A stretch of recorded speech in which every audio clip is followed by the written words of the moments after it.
सुनो बेटे, मैं तुमसे कुछ कहना चाहता हूँ। तुम गहरी नींद में सो रहे हो। तुम्हारा नन्हा सा हाथ तुम्हारे नाजुक गाल के नीचे दबा है और तुम्हारे पसीना पसीना ललाट पर घुंघराले बाल बिखरे हुए हैं। मैं तुम्हारे कमरे में चुपके से दाखिल हुआ हूँ, अकेला। अभी कुछ मिनट पहले जब मैं लाइब्रेरी में अखबार पढ़ रहा था तो मुझे बहुत पश्चाताप हुआ। इसलिए तो आधी रात को मैं तुम्हारे पास खड़ा हूँ, किसी अपराधी की तरह।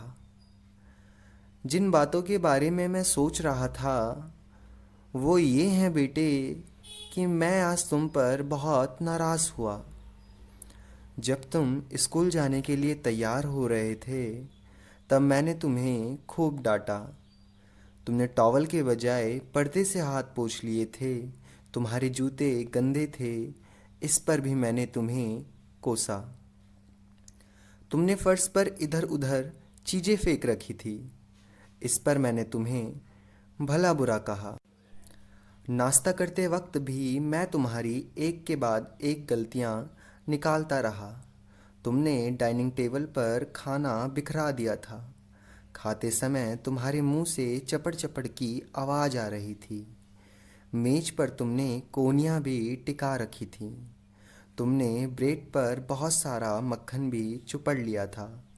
यही नहीं, जब मैं ऑफिस जा रहा था और तुम खेलने जा रहे थे और तुमने मुड़कर हाथ हिलाकर बाय बाय डैडी कहा था, तब भी मैंने भ्रुकुटी तानकर टोका था, अपनी कॉलर ठीक करो। शाम को भी मैंने यही सब किया। ऑफिस से लौटकर मैंने देखा कि तुम दोस्तों के साथ मिट्टी में खेल रहे थे। तुम्हारे कपड़े गंदे थे, तुम्हारे मोजों में छेद हो गए थे। मैं तुम्हें पकड़कर ले गया और तुम्हारे दोस्तों के सामने तुम्हें अपमानित किया। मोजे महंगे हैं, जब तुम्हें खरीदने पड़ेंगे तब तुम्हें इनकी कीमत समझ में आएगी। ज़रा सोचो तो सही, एक पिता अपने बेटे का इससे ज़्यादा दिल किस तरह दुखा सकता है। क्या तुम्हें याद है जब मैं लाइब्रेरी में पढ़ रहा था तब तुम रात को मेरे कमरे में आए थे, किसी सहमे हुए मृग छोने की तरह। तुम्हारी आंखें बता रही थी कि तुम्हें कितनी चोट पहुंची है और मैंने अखबार के ऊपर से देखते हुए पढ़ने में बाधा डालने के लिए तुम्हें झिड़क दिया था। कभी तो चैन से रहने दिया करो, अब क्या बात है। और तुम दरवाजे पर ही ठिठक गए थे। तुमने कुछ नहीं कहा था, बस भागकर मेरे गले में अपनी बाहें डालकर मुझे चूमा था और गुड नाइट कहकर चले गए थे। तुम्हारी नन्ही बाहों की जकड़न बता रही थी कि तुम्हारे दिल में ईश्वर ने प्रेम का एक ऐसा फूल खिलाया है जो इतनी उपेक्षा के बाद भी नहीं मुरझाया। और फिर तुम सीढ़ियों पर खट खट करके चढ़ गए। तो बेटे, इस घटना के कुछ ही देर बाद मेरे हाथों से अखबार छूट गया और मुझे बहुत गिलानी हुई। यह क्या होता जा रहा है मुझे? गलतियां ढूंढने की, डांटने डपटने की आदत सी पड़ती जा रही है मुझे। अपने बच्चे के बचपन का मैं यह पुरस्कार दे रहा हूँ। ऐसा नहीं है बेटे कि मैं तुम्हें प्यार नहीं करता, पर मैं एक बच्चे से जरस से ज़्यादा उम्मीदें लगा बैठा था। मैं तुम्हारे व्यवहार को अपनी उम्र के तराजू में तोल रहा था।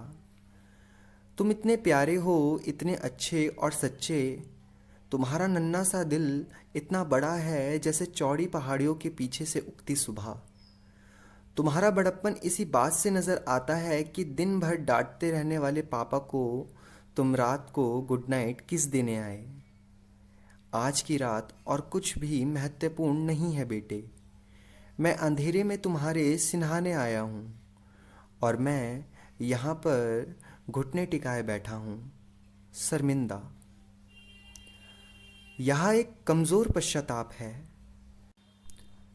मैं जानता हूँ कि अगर मैं तुम्हें जगाकर यह सब कुछ कहूँगा तो शायद तुम नहीं समझ पाओगे, पर कल से मैं सचमुच तुम्हारा प्यारा पापा बनकर दिखाऊंगा।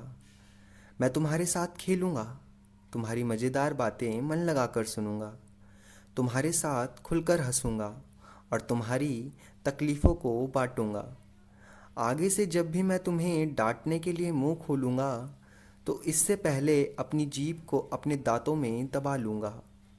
मैं बार बार किसी मंत्र की तरह यह कहना सीखूंगा, वह तो अभी बच्चा है, छोटा सा बच्चा। मुझे अफसोस है कि मैंने तुम्हें बच्चा नहीं बड़ा मान लिया था, परंतु आज जब मैं तुम्हें गुड़ी मुड़ी और थका थका पलंग पर सोया देख रहा हूँ बेटे, तो मुझे एहसास होता है कि तुम अभी बच्चे ही तो हो। कल तक तुम अपनी माँ की बाहों में थे, उसके कंधे पर सिर रखे। मैंने तुमसे कितनी ज़्यादा उम्मीदें लगा ली थी, कितनी ज़्यादा।